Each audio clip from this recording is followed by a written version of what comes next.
ಇಫ್ತಾರ್ ಕೂಟ ಪೇಜಾವರ ಶ್ರೀಗಳು ಹಾಕಿಕೊಂಡ ಮುಖವಾಡನ ಮುಸ್ಲಿಮರಿಗೆ ಕೊಟ್ಟಷ್ಟೇ ಪ್ರಾಮುಖ್ಯತೆ ಕೊಡ್ತಾರಾ ಪೇಜಾವರ ಶ್ರೀ ಅನ್ನುವಂತಹ ಪ್ರಶ್ನೆ ಇದೀಗ ಪ್ರಶ್ನೆಯನ್ನ ಮಾಡಲಾಗ್ತಾ ಇದೆ.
ಉಡುಪಿ ಮಠದಲ್ಲಿ ಇಫ್ತಾರ್ ಕೂಟ ವಿವಾದ ಈಗ ಮತ್ತಷ್ಟು ಭುಗಿಲೆದ್ದಿರುವಂತದ್ದು. ಪೇಜಾವರ ಶ್ರೀಗಳ ನಡೆಯನ್ನ ಸ್ವಾಗತಿಸುತ್ತಲೇ ಪೇಜಾವರರ ದ್ವಂದ್ವ ನಡೆಯನ್ನ ಪ್ರಶ್ನಿಸಿ ಫೇಸ್ಬುಕ್ನಲ್ಲಿ ದಿನೇಶ್ ಅಮೀನ್ ಮಟ್ಟು ಬರೆದುಕೊಂಡಿದ್ದಾರೆ.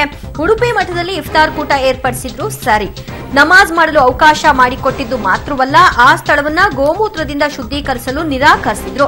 ಪೇಜಾವರ ಶ್ರೀಗಳ ಕ್ರಾಂತಿಕಾರಿ ನಿಲುವನ್ನ ಸ್ವಾಗತಿಸಲು ಕ್ಯೂನಲ್ಲಿ ನಿಂತವರು ದಯವಿಟ್ಟು ಸ್ವಾಮಿಗಳಿಗೆ ಒಂದು ಸಣ್ಣ ಪ್ರಶ್ನೆಯನ್ನ ಕೇಳಬೇಕು ಅಂತ ಸವಿನಯ ವಿನಂತಿಯನ್ನ ಅವರು ಫೇಸ್ಬುಕ್ ಮೂಲಕ ಅಮೀನ್ ಮಟ್ಟು ಮಾಡಿಕೊಂಡಿದ್ದಾರೆ. ದಲಿತರು ಉಡುಪಿ ಚಲೋ ಕಾರ್ಯಕ್ರಮದಲ್ಲಿ ಪಾಲ್ಗೊಂಡ್ರು. ಉಡುಪಿ ಬೀದಿಯಲ್ಲಿ ನಡೆದಾಡಿದಾಗ ಮಾತ್ರ ನಿದ್ದೆಗೆಡ್ತಿತ್ತು ಸ್ವಾಮಿಗಳದು. ಉಡುಪಿ ಮಠವನ್ನ ಗೋಮೂತ್ರ ಸಿಂಪಡಣೆ ಮಾಡುವ ಮೂಲಕ ಶುದ್ಧೀಕರಿಸಿದ್ಯಾಕೆ?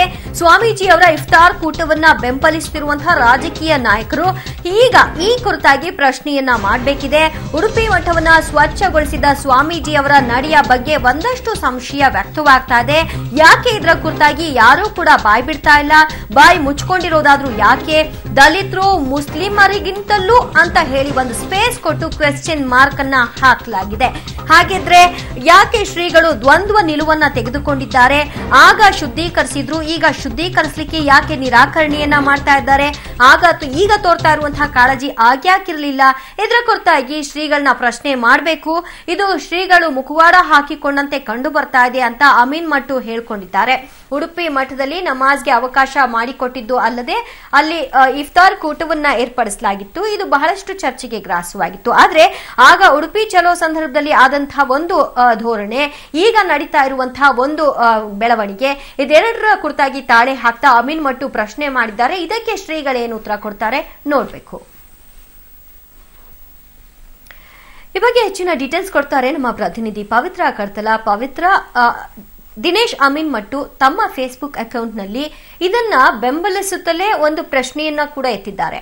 ಅಂದ್ರೆ ಈ ಪ್ರಶ್ನೆಗೆ ಉತ್ತರ ಶ್ರೀಗಳು ಕೊಡಬೇಕು ಅಂತನಾ ಅಥವಾ ಜನರಿಗೆ ಈ ಪ್ರಶ್ನೆಗೆ ಉತ್ತರ ಅವರವರಲ್ಲೇ ಕಂಡುಕೊಳ್ಳಿ ಅಂತನಾ? ಹೇಗಿದು?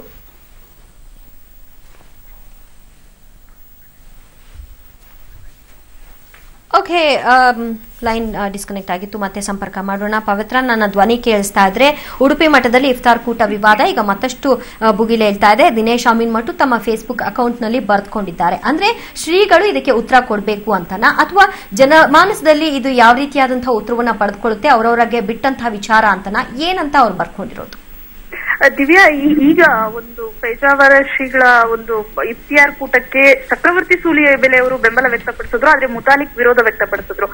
ಈಗ ಅಂದ್ರೆ ಮುಸ್ಲಿಮರಿಗೆ ಇಫ್ತಿಯಾರ್ ಕೂಟಕ್ಕೆ ಅವಕಾಶವನ್ನ ಮಾಡಿಕೊಟ್ರು. ಆದ್ರೆ ಈ ಹಿಂದೆ ಕನಕನಡಿಗೆ ಅನ್ನುವಂತಹ ಕಾರ್ಯಕ್ರಮವನ್ನ ಚಕ್ರವರ್ತಿ ಸೂಲಿಬೆಲೆ ಬ್ರಿಗೇಡ್ ಹಮ್ಮಿಕೊಂಡಿತ್ತು. ಅದು ದಲಿತರ ಒಂದು ಸ್ವಾಭಿಮಾನಿ ನಡಿಗೆ ಅನ್ನುವಂತಹ ಕಾರ್ಯಕ್ರಮ ಇತ್ತು. ಅಂದ್ರೆ ಉಡುಪಿ ರಥಬೀದಿಗಳಲ್ಲಿ ಪಂಕ್ತಿ ಭೇದ ಮಾಡ್ತಾರೆ ಅನ್ನುವಂತಹ ಒಂದು ನಿಲುವನ್ನ ಇಟ್ಕೊಂಡು ಸ್ವಾಭಿಮಾನಿ ನಡಿಗೆ ಅಂತ ಆಯೋಜನೆ ಮಾಡಿದ್ರು. ಇದಕ್ಕೆ ವಿರುದ್ಧವಾಗಿ ಯುವ ಬ್ರಿಗೇಡ್ ಅವರು ಕನಕನಡಿಗೆ ಅನ್ನುವಂತಹ ಕಾರ್ಯಕ್ರಮವನ್ನ ಮಾಡಿ ಅಲ್ಲಿ ರಥಬೀದಿಗಳನ್ನ ಶುದ್ಧೀಕರಿಸುವಂತಹ ಕಾರ್ಯಕ್ರಮ, ಅಂದ್ರೆ ಶುದ್ಧೀಕರಣ ಮಾಡ್ತೀವಿ ಅನ್ನುವಂತನ್ನ ಹೇಳ್ಕೊಂಡು ಅಲ್ಲಿ ಕಸ ಗುಡಿಸುವಂತಹ ಮಾಡಿದ್ರು. ಜೊತೆಗೆ ಸಗಣಿಗಳನ್ನ ಹಾಕಿ ಗೋಮೂತ್ರವನ್ನ ಹಾಕಿ ಅಲ್ಲಿ ಶುದ್ಧೀಕರಣ ಮಾಡ್ತೀವಿ ಅಂತ ಹೊರಟಿದ್ರು. ಅಂದ್ರೆ ಇದು ಪರೋಕ್ಷವಾಗಿ ಎಲ್ಲ ಒಂದ್ ಕಡೆ ದಲಿತರು ಅಲ್ಲಿ ನಡೆದಾಡೋದಕ್ಕೆ ಶುದ್ಧೀಕರಣ ಮಾಡಿದ್ರು ಅನ್ನುವಂತಹ ಅರ್ಥ ಕೂಡ ಬಂದಿತ್ತು. ಅದು ಸಾಕಷ್ಟು ವಿವಾದಕ್ಕೆ ಕೂಡ ಕಾರಣವಾಗಿತ್ತು.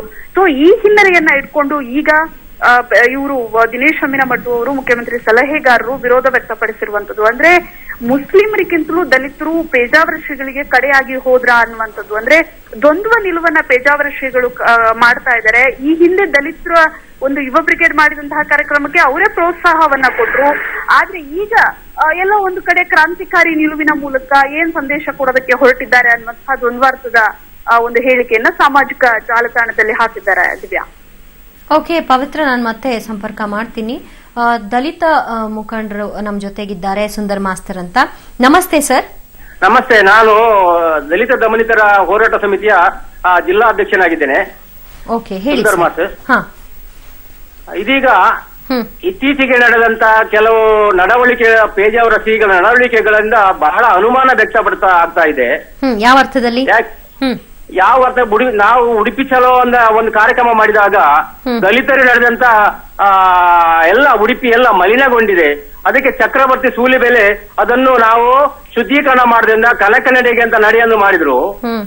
ಇದೀಗ ಇಫ್ತಾರ್ ಕೂಟ ನಡೆದಾಗ ಈಗಾಗಲೇ ಅದು ಮಲಿನಗೊಂಡಿದೆ, ಅದನ್ನು ಗೋಮೂತ್ರ ಹಾಕಿ ಅದನ್ನು ಶುದ್ಧೀಕರಣ ಮಾಡಬೇಕು ಅಂತ ಅವರ ಶ್ರೀರಾಮ ಸೇನೆಯ ಮುಖಂಡರೆಲ್ಲ ಹೇಳ್ತಾ ಇದ್ದಾರೆ. ಆದರೆ ಶ್ರೀಗಳು ಹೇಳ್ತಾರೆ ಅದೇನು ಅಪವಿತ್ರವೇ ಆಗ್ಲಿಲ್ಲ, ಗೋಮೂತ್ರ ಹಾಕುವ ಅಗತ್ಯನೇ ಇಲ್ಲ, ಮತ್ತೆ ಶುದ್ಧೀಕರಣ ಮಾಡುವಂತ ಅಗತ್ಯನೇ ಇಲ್ಲ, ಮತ್ತೆ ಯಾವುದೇ ಧರ್ಮ ಅದಲ್ಲಿ ಅಧರ್ಮ ಆಗ್ಲಿಲ್ಲ ಅಂತ ಹೇಳ್ತಾರೆ. ಇದು ಎರಡು ನಾಲ್ಗೆ ಸ್ಪಷ್ಟ ಆಗುತ್ತೆ ಅದರಲ್ಲಿ. ಸೂಲಿಬೆಲೆ ಈಗ ಬಾಯಿ ಮುಚ್ಚಿಕೊಂಡು ಕುತ್ಕೊಂಡಿದ್ದಾರೆ. ಸೂಲಿಬೆಲೆಗೆ ಈಗ ಎಲ್ಲಿ ಹೋಗಿ ಧ್ವನಿ? ಸೂಲಿಬೆಲೆ ಹೇಳ್ಬೋದಲ್ಲ ಅದು ಸರಿಯಲ್ಲ, ಅದು ಗೋಮೂತ್ರ ಹಾಕಿಯೇ ಶುದ್ಧೀಕರಣ ಮಾಡ್ಬೇಕಂತ ವಾದ ಮಾಡ್ಬೋದಲ್ಲ. ಆದ್ರಿಂದ ಇಬ್ಬಗೆ ನೀತಿಯನ್ನು ಅನುಸರಿಸಬಾರದು. ಬಾಬರಿ ಮಸೀದಿ ಹೊಡೆದಾಗ್ಲೂ ಕೂಡ ಇದೇ ಪೇಜಾವರ ಶ್ರೀಗಳು ತನ್ನ ನೇತೃತ್ವದಲ್ಲೇ ಉತ್ತರ ಪ್ರದೇಶದಲ್ಲಿ ಹೋಗಿ ಅದನ್ನು ಅವರ ಎದುರಲ್ಲೇ ಹೊಡೆದ ವ್ಯಕ್ತಿ ಇದೀಗ ಇಫ್ತಾರ್ ಕೂಟ ನಡೆಸಿ ಏನೋ ಒಂದು ಸೌಹಾರ್ದ ಸಾಮರಸ್ಯ ಮಾಡಬೇಕು ಅದು ಮಾಡ್ತಾ ಇದ್ದಾರೆ. ಈಗ ಶ್ರೀಗಳು ಇದನ್ನ ಮಾಡೋದ್ರಿಂದ ಅವ್ರಿಗಾಗುವಂತ ಲಾಭ ಏನು ಅಂತ ಯಾಕೆ ಈ ಧೋರಣೆ ಬಹಳ ಅರ್ಥವಾಗ್ತಾ ಇಲ್ಲ. ಇದು ಪ್ರತಿ ಒಂದರಲ್ಲಿ ಕೂಡ ಶ್ರೀಗಳು ಏನ್ ಮಾಡ್ತಾರಂದ್ರೆ ಅವರು ದಲಿತರ ಕಾಲೋನಿಗೆ ಏನು ಕಲ್ಲಡಿಗೆ ಮಾಡ್ತಾರೆ, ದೀಕ್ಷೆ ಕೊಡ್ತಾರೆ. ಏನು ಅಂತ ಅರ್ಥ ಆಗ್ತಾ ಇಲ್ಲ. ಈ ತರದ ಒಂದು ನಿಲುವಿನಿಂದ ಒಂದು ಕಡೆ ದೀಕ್ಷೆ ಕೊಡ್ತಾರೆ ಅಂತ ಹೇಳ್ತಾರೆ, ಕೊರಗ ಜನಾಂಗ ದೀಕ್ಷೆ ಕೊಡ್ತಾರೆ ಅಂತ ಹೇಳ್ತಾರೆ, ಕೊರಗ ಜನಾಂಗರನ್ನು ಧೂಳು ಬಡಿಸ್ತಾರೆ ಮಠದಲ್ಲಿ. ಆಮೇಲೆ ಏನು ಅಂತ ಅದು ಪ್ರಶ್ನೆನೇ ಅರ್ಥ ಆಗ್ತಾ ಇಲ್ಲ ನಮ್ಗೆ. ಇದರಿಂದ ಎಲ್ಲಿ ಸಾಮರಸ್ಯ ಬರ್ತದ? ಇದು ಅಂದ್ರೆ ದೇಹದೊಳಗೆ ಮಲಿನ ಇಟ್ಟುಕೊಂಡೇ ಮಾಡುದು ಅಷ್ಟೇ. ದೇಹದೊಳಗೆ ಮಲಿನ ಇಟ್ಟುಕೊಂಡು ಅದು ಮಾಡುದು. ಅವಾಗ ಅವರು ನಮ್ಮ ಉಡುಪಿ ಚಲೋದಲ್ಲಿ ಹೇಳಿದ್ದಾರೆ ಏನಂದ್ರೆ, ಮೊದಲು ಮಠದಲ್ಲಿರುವ ಸ್ವಾಮಿಗಳು ಯಾರಿದೆ ಅವರ ಒಂದು ಮೆದುಳನ್ನು ಕ್ಲೀನ್ ಮಾಡ್ಕೊಳ್ಳಿ, ಆ ನಂತರ ಇದು ಉಳಿದದ್ದು ಉಡುಪಿ ಕ್ಲೀನ್ ಮಾಡ್ಲಿ ಅಂತ ಹೇಳಿದೆ. ಈಗ ಇಫ್ತಾರ್ ಕೂಟ ನಡೆಸಿ ಅವರು ಮಲಿನ ಆಗಿದಂತ ಅವರ ನಾಯಕರು ಹೇಳ್ತಾ ಇದ್ದಾರೆ ಶುದ್ಧೀಕರಣ ಮಾಡುದು ಒಳ್ಳೇದು ಅಂತ ನನ್ನ ಭಾವನೆ. ಒಂದ್ ಸಿಂಗಲ್ ಕ್ವೆಶ್ಚನ್ ಕೇಳ್ತೀನಿ.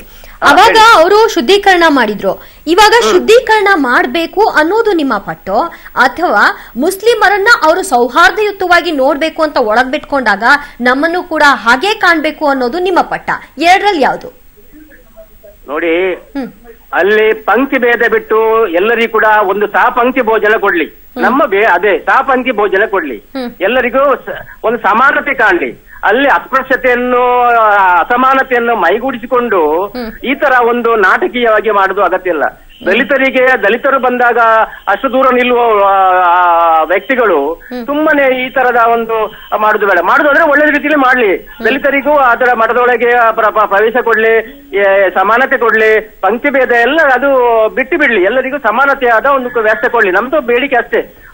ಅಲ್ಲಿ ಯಾವ ಮಾಂಸದಿಂದ ಬರ್ತಾರೆ, ಯಾವ ಮಾಂಸ ತಿನ್ನುವುದಿಲ್ಲ ಅಂತ ಯಾರಿಗೂ ಗೊತ್ತಾಗುದಿಲ್ಲ. ಅದಕ್ಕೆ ಡಿಟೆಕ್ಟರ್ ಹಾಕಿ ಎಲ್ಲವನ್ನು ಚೆಕ್ ಮಾಡಿ ಇನ್ನು ಬಿಡಬೇಕಾಗ್ತದೆ.